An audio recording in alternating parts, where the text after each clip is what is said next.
대림절은 교회력의 절기입니다. 교회력의 시작이죠. 대림절은 우리 주 예수 그리스도를 기억하고 또 지금 우리와 함께 하시는 주님을 믿으며 또 다시 오실 만왕의 왕 되신 예수 그리스도를 기다리는 절기입니다. 오늘은 누가복음의 말씀을 읽으면서 또 대림절을 보내는 우리에게 주시는 하나님의 뜻이 발견되어지면 좋겠습니다. 로마서 강의는 내년에 다시 시작하도록 하겠습니다. 오늘 본문에 보면 세례 요한은 요단강 부근 근처에서 죄사함을 받게 하는 회개의 세례를 전파했다라고 합니다. 요한의 소문이 널리 퍼지게 되자 요한의 세례를 받기 원하는 무리들이 요한에게로 나오게 되는데요. 그들 가운데에는 세리들도 있었고 군인들도 포함되어 있습니다. 그러니까 직업과 나이와 신분을 떠나서 원근 각처에서 세례 요한의 소식을 듣고 몰려오게 됩니다. 세례받기를 소원하는 이들에게 요한은 회개에 합당한 열매를 맺으라라고 선포합니다. 그렇지 않으면 9절에서 보신 대로 말씀하신 대로 좋은 열매를 맺지 않는 나무는 다 찍어서 불 속에 던지신다, 이렇게 무시무시하게 선포합니다. 그러자 무리가 묻습니다. 10절에 보면 그러면 우리는 무엇을 해야 합니까? 라고 묻는데요. 다시 말하면 요한이 회개에 합당한 열매를 맺으라 라고 했으니 회개에 합당한 열매를 맺으려면 우리는 무엇을 해야 되느냐, 그런 질문입니다. 이것에 대해 요한은 11절에서 구체적으로 안내합니다. 그러니까 속옷을 2벌 가진 사람은 없는 사람에게 나누어 주고 먹을 것을 가진 사람도 그렇게 하여라. 아주 구체적으로 그 열매가 무엇인지 알려줍니다. 12절에서는 이제 세리들도 요한에게 세례를 받으며 똑같이 묻습니다. 선생님, 우리는 무엇을 해야 하겠습니까? 이것에 대해 요한은 그들에게도 너희에게 정해준 것보다 더 받지 말아라, 이렇게 구체적으로 알려줍니다. 군인들도 묻습니다. 우리는 무엇을 합니까? 14절에 보니까 아무에게도 협박하여 억지로 빼앗거나 거짓 고소를 하여 빼앗거나 속여서 빼앗지 말고 너희의 봉급으로 만족하게 여겨라 라고 아주 구체적으로 지시해 주고 있습니다. 그러니까 세례를 받으려면 회개에 합당한 열매를 맺어야 하는데, 그러려면 무엇을 해야 하는지 묻는 이들에게 요한은 한마디로 삶의 변화를 촉구하고 있는 것이죠. 죄사함을 받는 회개의 세례는 결국 삶의 변화라는 열매를 맺는 것이다 라고 말합니다. 그래서 자기의 먹을 것, 입을 것을 나누라고 합니다. 그리고 자기에게 부과된 세금 외에는 불법적으로 더 거두지 말라라고 하는 것이죠. 강탈하지 말고 거짓으로 고발하지 말며 받는 급료를 족한주로 알라. 그 영역 속에서 변화를 촉구하고 있습니다. 근데 여기서 요한은 회개에 합당한 열매를 맺어갈 때 세리 직업을 때려치우라 하지 않았습니다. 그리고 군인 직업을 그만두라라고 하지도 않습니다. 요한 자신처럼 집을 떠나서 가족을 떠나서 광야에서 생활해야 되지 않겠느냐라고 도전하지도 않습니다. 그래서 저로서는 살짝 의문이 들기도 하는 부분입니다. 왜냐하면 세리와 군인 직업은 요한의 당시에서는 유대인들에게 있어서 굉장히 불편하고 또 문제가 있는 직업이었기 때문입니다. 요즘에는 회계사, 세무사 등은 선망의 직업으로 이렇게 취급을 받습니다. 그렇죠? 그러니까 대학에서도 보면 이번에 회계사 몇 명 붙었다, 이렇게 크게 현수막을 달기도 하는 그런 선망의 직업입니다. 그러나 요한이 살던 시대에는 전혀 다릅니다. 당시 이스라엘은 로마의 식민지입니다. 식민지 시절의 세리는 곧 로마의 앞잡이라는 뜻입니다. 세금으로 식민지 백성의 삶을 수탈하고 빼앗는 일에 앞장서는 아주 못된 직업이었던 것이죠. 그리고 로마에서 부과한 것들 외에 자기가 더 세금을 부과해서 부를 축적해가는 그런 부류들이 세리들이었습니다. 식민지 시절 세리 직업을 가진 이들이 빼앗긴 조국에 대해 애국 충정이 남다른 경우는 거의 없었을 것입니다. 따라서 세리는 부를 축적하는 좋은 도구와 수단이 되었을 것이 틀림없습니다. 기록에 보면 부과된 것 외에 세리라는 나름의 권세를 이용해서 자신의 몫으로 챙기는 경우가 허다했다라고 알려져 있습니다. 그래서 요한의 시대에 이들은 도둑이나 강도로 여겨졌던 것이죠. 이러한 인식은 군인도 마찬가지입니다. 로마 식민지 시절에 군인이 하는 일이 무엇이겠습니까? 원칙적으로야 외적에 대비해서 경계 근무를 서고 내부적으로는 치안 질서를 유지하게 되겠죠. 그런데 치안 질서를 유지한다는 말은 상당 부분 반란이 일어나지 않게 억압하고 누르는 일이 될 겁니다. 결국에는 동족을 강탈하거나 동족을 고발하거나 동족에게 못된 일을 하게 되는 일들이 일어나게 되는 것이죠. 그렇다고 하면 회개에 합당한 열매, 삶의 변화는 당연히 그런 못된 직업을 버리고 떠나는 것이 마땅하지 않았을까요? 그러나 요한은 이제까지의 삶의 형식을 버리라고 하지 않습니다. 대신 세리로 살아가고 군인 직업을 유지하는 것에 어떠한 말도 하지 않습니다. 오히려 다만 각 사람은 그가 서 있는 그 자리에서 그의 주변 사람들의 공경과 권리에 주의하고 자기 희생과 정의를 실현해야 한다라고 선포하고 있을 뿐입니다. 각 사람에게 주어진 일상의 자리에서 무엇보다 내면이 변화되는 삶, 그 열매를 맺어가라고 촉구하고 있습니다. 생각해보면 이것이 더 어려운 일일지도 모릅니다. 차라리 세리 일을 때려치우는 것이 낫지 않을까요? 직업군인을 그만두는 것이 속이 더 편할 수도 있을 겁니다. 시대적 상황에서 그 손을 반드시 깨끗하게 유지하기 거의 불가능한 시대적 상황에서 변화된 삶을 거룩하게 살아낸다라는 것은 인력으로는 가능해 보이지가 않습니다. 유명한 연예인들 중에는 간혹 멋대로 살다가 은혜를 받고 그 증거로 신앙하라고 목사가 되는 일들이 많이 있었습니다.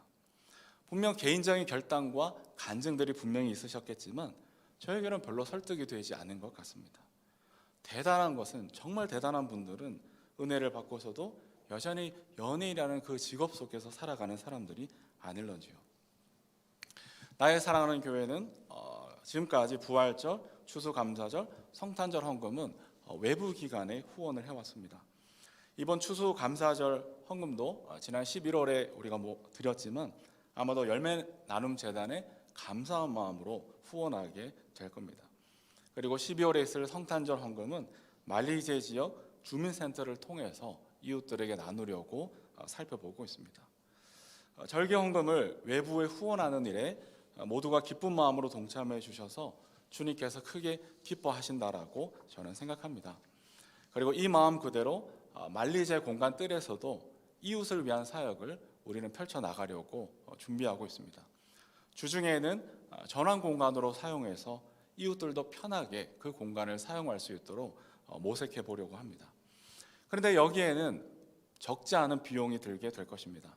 공간을 유지하고 이웃을 위한 이벤트와 프로그램을 만드는 일은 어쩌면 지금까지 없었던 지출 항목을 크게 늘려야 하는 일이 됩니다. 교회들마다 주중에는 왜 문을 잠궈 놓는지 아십니까? 유지비가 크게 들기 때문입니다. 그런데 우리는 기꺼이 그 일을 하겠다고 공간 뜰을 만들어 놓은 것이죠. 하지만 어쩌면 이 모든 일들은 그리 큰 어려운 일이 아닐 수도 있습니다. 상당 부분 교회 헌금으로 운영되는 일이고 간혹 외부에서도 도와주기도 하고 또 조금만 손을 보태면 일이 돌아갈 수도 있기 때문입니다. 정말 어려운 것은 어쩌면 우리 일상의 삶에서 변화된 삶을 살아가는 것이 가장 어려운 일인지도 모르겠습니다. 진짜 어려운 일은 따로 있더라는 것이죠. 바로 내 자신이 날마다 변화되고 성숙해 가는 일이 제일 어려운 일인 것 같습니다. 그래서 지고촌 교회 원로 목사님이신 이동호 목사님도 그 설교 강의 세미나 때 이런 재밌는 얘기를 해주셨어요. 본인도 설교를 할 때마다 사모님 눈치를 보신다. 설교할 때 사모님이 갑자기 한쪽 눈을 이렇게 찡그리시면 화들짝 놀라신대요. 그러니까 그 사인은 눈 떠주고 눈 뜨고 못 봐주겠네. 뭐 이런 사인이라고. 네, 그렇다 하시더라고요. 그러다가 어느 때는 손가락을 막 이렇게 하신대요. 그러면 죄송합니다. 제가 한 얘기가 아니고 꼴값 떨고 있네. 너나 잘해. 뭐 이런 사인으로 이제 두 분만 아시는 사인이라 그러면 설교를 제대로 할 지경이 안 돼서 식은땀이 흐른다. 이런 얘기를 이제 세미나 때 재미있게 해주셨는데요. 그러니까 그 말이 의미하는 바는 삶의 변화를 이루어 간다는 게 어쩌면 우리 일평생에 걸쳐서 이루어 가야 될 과제라는 것이죠. 그리고 믿음 생활, 신앙 생활 한다는 건 결국에 가시적 열매로 나타나지만 우리 내면의 삶이 변화되고 성숙하는 일, 그만큼 힘들고 집중해야 되는 것이 아닌가, 그런 의도였던 것 같습니다. 죄사함을 받게 하는 회개 열매가 무엇이냐라고 묻는 질문에 세례 요한은 어쩌면 거창한 것을 말하지 않습니다. 삶의 변화는 내면에서 시작되어야 함을 이야기하고 있습니다. 내면에서 시작된 변화가 가까운 일상으로 이어지고 점차 내 주위 가장 가까운 사람들과의 관계로 점점 더 퍼져나가는 것이죠. 정직한 추를 회복하고 먹을 것과 입을 것을 나누며 밟는 급료를 족한 줄로 아는 것에서부터 시작하라고 이야기하는 것이죠. 어쩌면 너무나 간단하고 쉬워서 자칫 놓쳐버릴 수도 있는 보배로운 진리가 먼 곳에 있지 않고 바로 우리 일상에 있다라고 이야기합니다. 이것을 우리에게 요한은 가르쳐주고 있습니다. 어쩌면 우리 기독교인들이 너무 거창하고 원대한 꿈을 꾸느라 정작 소중한 것을 잃어버리고 살아온 것은 아니었는지, 큰 꿈을 가지는 것이 나쁜 것은 결코 아니지만 파랑새는 저 먼 곳에 있지 않다라는 것이죠. 그래서 주님은 여기 있다 저기 있다 사람들은 말하지만 하나님의 나라는 우리 마음에 있다라고 말씀해 주셨습니다. 바로 오늘 만나는 사람들이 내가 발 디딘 이 땅, 이곳 내 가정과 일터가 하나님의 나라가 되어야 하는 것이죠. 그렇게 변화된 열매를 맺어가는, 그것을 결단하고 소원하는 이번 대림절 기간이 되면 좋겠습니다. 한편 세례 요한의 이 힘찬 선포에 많은 이들이 몰려옵니다. 사실 사람이 모이면 맨파워가 생기는 법입니다. 백성들은 이런 생각을 하기 시작합니다. 15절에 보니까 백성이 그리스도를 고대하고 있던 터에 모두를 마음속으로 요한에 대하여 생각하기를 그가 그리스도가 아닐까. 그리스도라는 말은 히브리어 메시아의 헬라어식 표현입니다. 그러니까 그리스도 메시아 똑같은 의미인데요, 기름 부음 받은 자라는 뜻입니다. 그러니까 메시아에 대한 기대는 한편으로는 정치적인 메시아를 기다리는 것이기도 했습니다. 그러니까 메시아가 오시면 다윗의 왕국이 회복되고 세계를 다스리고 통치할 나라로 확장될 것이다 라는 분명한 확신을 가졌습니다. 동시에 이것과는 별개로 현재의 전 세계 질서를 끝장내고 초월적인 구원자가 오실 것이다, 이런 기대를 담기도 했습니다. 이렇거나 저렇거나 어쨌든 요한에 대한 사람들의 기대는 정치적으로나 종교적으로나 굉장히 높아진 상황이었습니다. 본인의 결단에 따라서 향후 유대 사회의 태풍의 눈으로까지 자리 잡을 수 있는 전 이목이 집중되는 그러한 아주 핫한 인물이 되어버렸습니다. 그런데 그는 바로 이 대목에서 뭔가 이루어질 것 같은 그 기대가 엄청나게 상승하는 이 대목에서 찬물을 확 끼얹습니다. 백성들의 정당하고도 당연한 기대에 찬물을 확 뿌리는 것이죠. 그리고 자신의 한계를 분명히 긋습니다. 동시에 자신의 정체와 사명을 그 한계 안에서 분명하게 천명합니다. 16절을 같이 읽어보겠습니다. 16절입니다. 시작. 그래서 요한은 모든 사람에게 대답하였다. 나는 여러분에게 물로 세례를 주지만 나보다 더 능력 있는 분이 오실 터인데 나는 그의 신발끈을 풀어드릴 자격도 없소. 그는 여러분에게 성령과 불로 세례를 주실 것이요. 그러니까 요한은 물로 세례를 베푸는 사람이고 자기보다 능력이 더 많은 분이 계시는데 자신은 그의 신발끈 풀기도 감당하지 못할 정도이다 라고 하면서 자신의 정체성과 사명을 분명히 합니다. 요한의 이러한 자기 부정은 세상의 풍습과 비교해 볼 때 참 놀라운 것 같습니다. 인기가 하늘 높은 줄 모르고 상종가를 치는 바로 그 지점에 자기는 아니다 라고 합니다. 실제 아니어도 기라고 하면서 그리스도 행세를 할 판인데 정작 요한은 철저한 자기 부정 속에서 정체성과 사명을 사람들에게 인식시켜주고 있습니다. 그리고 자기 부정을 통해서 그의 손가락은 예수 그리스도를 가리키고 있습니다. 요한의 이러한 행동은 우리 같은 범인들과는 조금 다른 것 같습니다. 조그만 사람들이 알아줘도 정신을 못 차리고 또 알아주는 이들이 없으면 금방 낙심해서 세상 끝날 것처럼 행동하는 보통의 사람들과는 다른 것이죠. 이에 비할 때 세례 요한은 상당한 영적인 고수가 아닐 수가 없어 보입니다. 어떻게 해서 요한에게는 이러한 모습이 가능했을까? 결론적으로 그는 예수님께 집중했기 때문이라 믿습니다. 16절과 17절을 제가 다시 읽어드리겠습니다. 그래서 요한은 모든 사람에게 대답하였다. 나는 여러분에게 물로 세례를 주지만 나보다 더 능력 있는 분이 오실 터인데 나는 그의 신발끈을 풀어드릴 자격도 없소. 그는 여러분에게 성령과 불로 세례를 주실 것이요 그는 자기의 타작 마당을 깨끗이 하려고 손에 키를 들었으니 알곡은 곳간에 모아드리고 쭉정이는 꺼지지 않는 불에 태우실 것이요. 사람들은 요한에게 환호성을 보냈습니다. 하지만 요한은 자기에게 집중하지 않았습니다. 사람들의 말을 묵상하지도 않았습니다. 그는 여전히 예수님이 누구이신지, 예수님이 어떤 일을 하시는지 그 예수님을 묵상하고 기다립니다. 예수님께 집중을 하고 있는 것이죠. 그런데 요한이 예수님을 바라고 기다리는 동안에 놀랍게도 그는 오히려 그 속에서 자신의 존재와 사명을 깨닫습니다. 자신은 물로 세례를 베푸는 사람이라는 것이죠. 마가복음 1장 2절에 보면 광야에 외치는 자의 소리, 주의 길을 준비하는 자의 소리, 이것이 나오는데 이것이 자신의 사명이라는 것을 분명히 깨닫고 있습니다. 배우는 감독의 지시, 연출을 주목해야 합니다. 선수는 감독의 사인을 바라보아야 합니다. 오케스트라 단원은 지휘자의 손놀림에 집중합니다.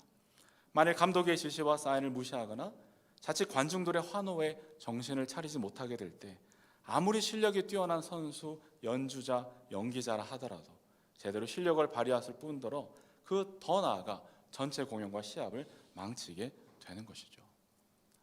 우리 인간에게 늘 중요한 질문이 있습니다. 나는 누구인가? 지구라는 이 별에 보내심을 받은 사람의 사명과 목적은 무엇인가? 이것은 굉장히 중요한 질문입니다. 그러나 우리 기독교에서는 이 질문 가지고 백날 나 자신을 묵상해봐야 결국은 죽음에 이르게 될 것이라고 합니다. 나를 생각하면 절망할 것뿐입니다. 낙심할 뿐입니다. 없는 것만 생각나고 갖지 못한 것에 절망하고 말 것입니다. 왜냐하면 하나님 없이 인간은 아무것도 아니기 때문인 것이죠. 또한 나를 묵상하면 묵상할수록 반대로 교만에 빠져서 죽습니다. 불면 바람에 날아갈 아침 안개와 같은 존재들인데 스스로를 속이고 마는 것이죠. 천년 만년 살 것처럼 말합니다. 사람들의 인기와 환호는 덧없는 것입니다. 예수님을 십자가에 못 박으라 외쳤던 그들은 예수님이 예루살렘에 입성하실 때 호산나 호산나 외쳤던 바로 그 동일한 사람들이었습니다. 결국 사람들의 말과 이야기 속에서는 절대로 우리 존재의 근본적 의미를 발견되어질 수 없다라는 뜻일 것입니다. 사랑하는 여러분, 하나님은 우리에게 거울을 주시지 않았습니다. 세상 어디에도 그 거울은 없습니다. 그 거울은 오직 하나님에게만 있습니다. 따라서 나를 알고 내 사명을 깨닫고 싶다면 우리는 하나님 앞에 나아가야 하는 것이죠. 거기서 진정 우리는 우리의 잃어버린 얼굴을 되찾을 수 있고 잊어버린 내 사명을 발견할 수 있습니다. 우리의 자녀들에게 줄 수 있는 부모의 최고의 선물이 있다면 그것은 일평생 예수님을 묵상하고 예수님을 바라보게 하는 일이라 저는 확신합니다.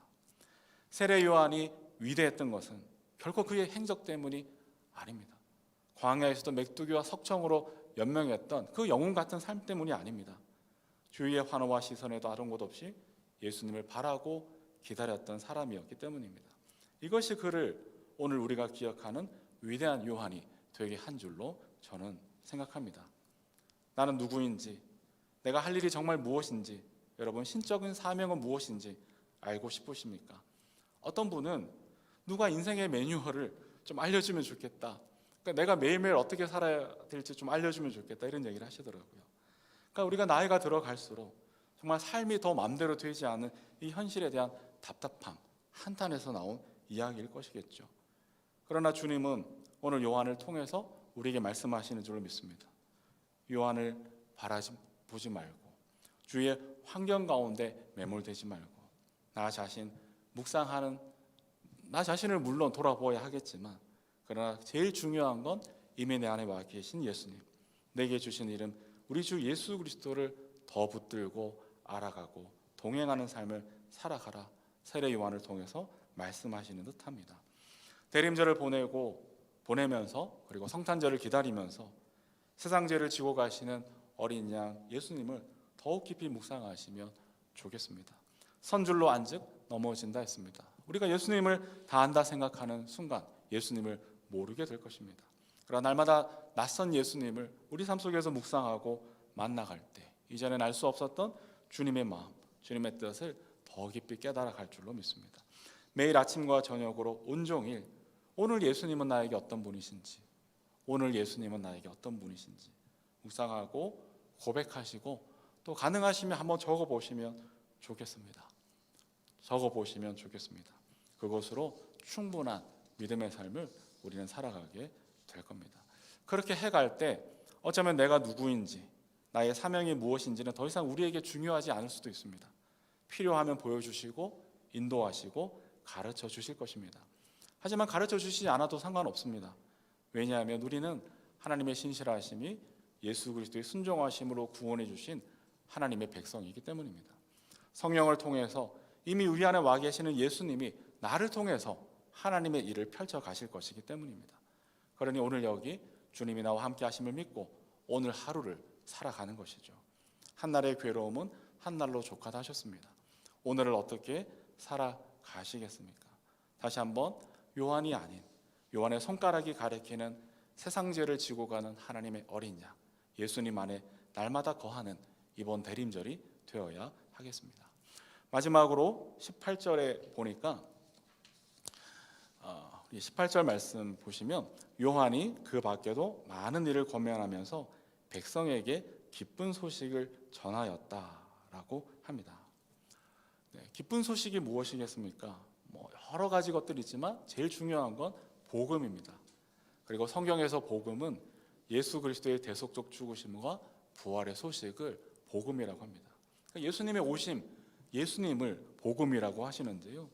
놀랍게도 이 복음이 전파될 때 많은 이들이 기뻐하고 삶이 변화되며 헌신하는 일들이 일어났었습니다.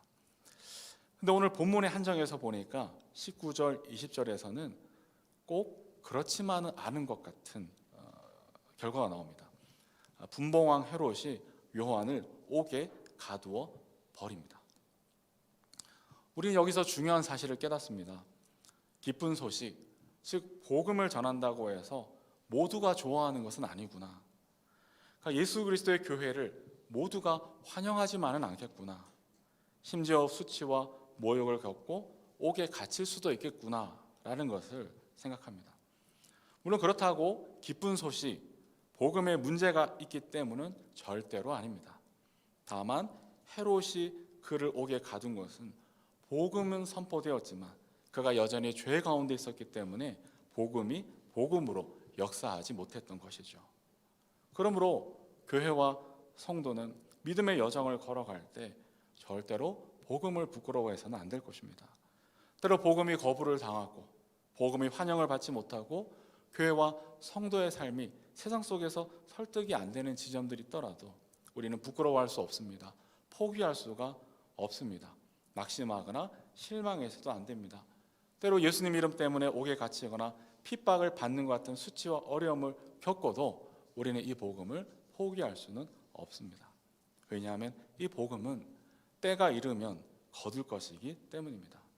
갈라디아서 6장 9절에 보니까 선한 일을 하다가 낙심하지 맙시다. 지쳐서 넘어지지 아니하면 때가 이를 때 거두게 될 것입니다. 여기서 선한 일은 우리가 일반적으로 생각하는 착한 일일 수도 있지만 가장 중요한 건 예수 그리스도 복음을 전하는 일입니다. 그 일을 하다가 낙심하지 말라고 합니다. 왜냐하면 때가 이를 때 거두게 될 것이라고 약속해 주시고 계십니다. 이명수 목사님이라고 계십니다. 영락교회와 모세골 교회를 담임하셨고 또 목회자들의 목회자로 분류는 그렇게 또 존경받는 좋은 분이신데요. 제가 신학대학원 2학년 때 사경회 강사로 오셨습니다. 근데 그때 영락교회나 이런 데서 이미 말씀이 좋다, 아주 자자했는데 저는 그 말씀 들으면서 내내 졸았습니다. 제가 집중도가 없는 사람은 아니거든요. 근데 도무지 무슨 말인지 이해가 안 되더라고요. 그러다가 이제 10년이 지나서 사경회 때 혹시 몰라서 테이프를 구입해 놨었는데 그걸 다시 들으면서 정말 내내 울면서 그 설교를 들었던 것 같아요. 그러니까 너무 은혜가 되더라고요. 그래서 궁금한 게 어째서 이토록 깊이 있고 영감이 넘치는 설교를 들으면서 신대원 때 그렇게 졸았을까? 그때 깨달은 것이 하나 있었습니다. 그러니까 신대원 때 설교가 은혜가 안 된 것은 나한테 문제가 있었던 것은 아닐까? 그러니까 내가 준비가 되고 영적으로 성장해지면서 그 이야기가 제대로 들리기 시작한 것이죠. 그래서 요즘 저도 똑같은 마음을 갖기로 했습니다. 제가 설교할 때 혹시 조는 분이 계셔도 마음에 상처 안 받기로 했습니다. 물론 저도 최선을 다해서 또 준비해야 되리라 생각합니다. 교회와 성도가 복음으로 살아간다고 해서 세상이 모든 사람이 반드시 좋아하는 것만은 아닐 겁니다. 그리고 이미 우리는 그것을 체감하고 있는 포인트들이 있으실 겁니다. 그때 낙심하고 절망할 때도 있죠. 그러나 낙심하거나 포기하지 않아야 하겠습니다. 우리가 복음을 쫓아 사는 일은 마땅한 바이고 무엇보다 때가 이르면 풍성한 열매를 거두어 갈 것이기 때문입니다. 그러므로 이번 대림절을 보내는 동안에 이미 우리에게 남겨두신 이 예수의 이름을 붙들고 다만 나의 할 일을 성실하게 해나가는 것, 그것으로 하나님께서 우리 가운데 역사하실 것입니다. 나의 할 일이란 무엇이겠습니까? 회개에 합당한 열매를 맺어가는 일입니다. 교회 안에서뿐만 아니라 교회 밖의 일상에서도 교회와 성도로 살아가는 것이죠. 일주일 내내 교회로 살아가는 일입니다.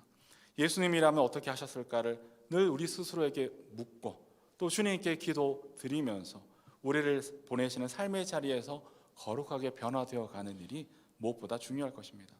그렇게 내가 변화되고 성수되는 만큼 교회도 바뀌게 되겠죠. 그렇게 내가 열매를 맺어가는 만큼 세상에서도 하나님의 나라가 이루어지게 될 것입니다. 어떤 이들은 말합니다. 세상이 이 지경인데 하나님은 뭐 하시고 계시느냐 아우성을 칩니다. 교회는 뭐 하고 있느냐라고 소리를 해댑니다. 정말 그렇습니까? 아닙니다. 내가 아무것도 안 하고 있기 때문입니다. 내가 아무것도 안 하니 그렇게 보일 뿐입니다. 하나님은 지금도 하나님의 일을 하고 계십니다. 그리고 숨겨둔 7,000명의 교회와 성도는 여전히 생명을 걸고 십자가를 지고 주님의 길을 따르고 있습니다. 그러니 이번 대림절 기간에 다시금 우리의 옷깃을 여미고 그리스도의 일을 해나가는 삶의 변화를 일궈가는 우리가 되어야 하겠습니다. 함께 찬양 드리면 좋겠습니다. 주께 가오니 함께 찬양 드리실 텐데요. 찬양을 들으시면서 이번 한 주간 또 회개에 합당한 열매를 맺어가기 위해 나에게 무엇이 필요한지 한번 생각해 보면 좋겠습니다. 무엇을 할 것인지 또 어떻게 변해갈 것인지 생각하고 소원하고 결단하고 실천하는 정말 이번 대림절 기간이 되었으면 좋겠습니다. 주님께서 우리를 도와주시고 크신 은혜를 베풀어 주실 것을 믿습니다. 함께 찬양 드릴 텐데요.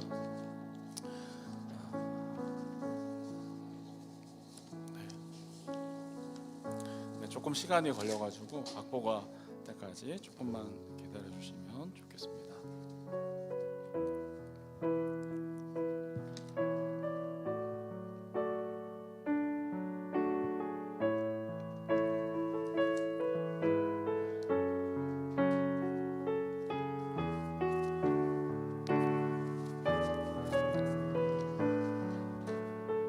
주께 가오니 날 새롭게 하시고